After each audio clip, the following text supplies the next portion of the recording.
Let's take a look at Rainbird's product called the Thunderbird.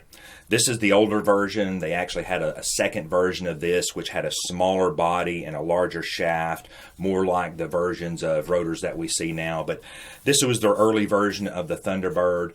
Quite possibly the best rotor ever made. It's super tough. They probably stopped making this maybe 18, 20 years ago, something like that. But you still see a ton of them out there in the field, still running fantastic. And what happens with these over time is they just slow down. When we look at the video here in just a second, you'll hear the clicking. And as these start to wear down and get close to dying, that clicking will slow down and it'll just start to grind to a halt. So if you're a contractor and you're out here replacing heads, renovating systems, it's really going to be up to you and how you play that game as far as, are you going to replace a head just because it's old, but yet it's still running fantastic and still doing its thing. And if you got a system full of heads that half of them are dead or just about to give up the ghost, they're just barely turning, or you've got some leaks happening on the wiper seals, by all means, I mean, you're doing a benefit to the customer by showing it to them and suggesting that they replace it, because you can lose a lot of water through the wiper seals and so forth. But that's got to be on you as far as your decision to replace these heads. Personally, I was on a system yesterday that had 5 zones of these and only had to replace 2. But I kind of had a problem of looking at an entire system that was running really well and saying, well, because those heads are 20 years old, I want to replace them all for you. Boom, that'll be $900, right? So you got to kind of play that by ear as a contractor and have to look at the way your personal philosophy is about how you're going to do your business. But I'm not going to give you any data on this as far as the radius and the PSI and all that. More or less, if you're dealing with these, the only thing you're going to be doing is adjusting it. And if there's anything else wrong, just go ahead and replace it. At this point, like, there's no need of fooling with these, because usually once you take these apart at this age and you start fooling with them, they're not going to operate the same again. And as we look at other rotors, adjusting other rotors, we can grab the shaft with a pair of channel locks and adjust this on its fitting down here. With this one, with the Thunderbird, do not do that.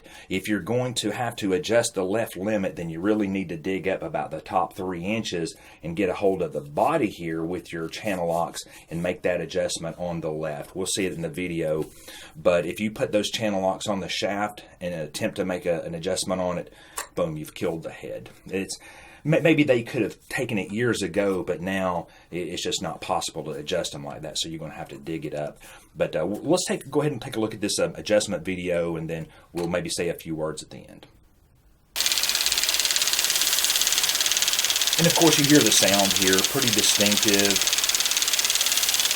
And what we're doing is we're just looking at the left and right limits, and you can speed that up by turning it about 75% of the way of its travel and then letting the gears carry it to the limit so you can see what it's actually doing.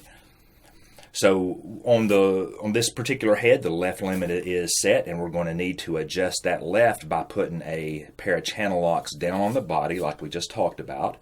And so now I need to adjust the right limit. So what we need to do is slip off this little locking collar here and press down on the top, the turret, until you feel the gears engage, and then make your adjustment. Only make the adjustment in the direction the gears are turning, otherwise you'll strip it out. But as you noticed, I was trying to pull in that right limit, and so I made the adjustment in the direction that it was already turning. It looks good to me, so we're going to slip the locking ring back on. So it's a pretty easy adjustment. It just throws a lot of people off because it's not quite the same as some of the newer ones that have, a gear set to change that right limit versus pushing down on this. But we'll see some other rotors that we look at later that have almost the same action. And so just a couple of extra things here. Let's take this head apart one second. Pretty much every rotor that I know of has some type of cup filter down inside of it that you can take apart and rinse out. It's meant to protect not only the gear set, but keep larger bits of debris from coming up and lodging in the nozzle. But this one is pretty easy. You can just rinse it off. This bottom little cup comes out.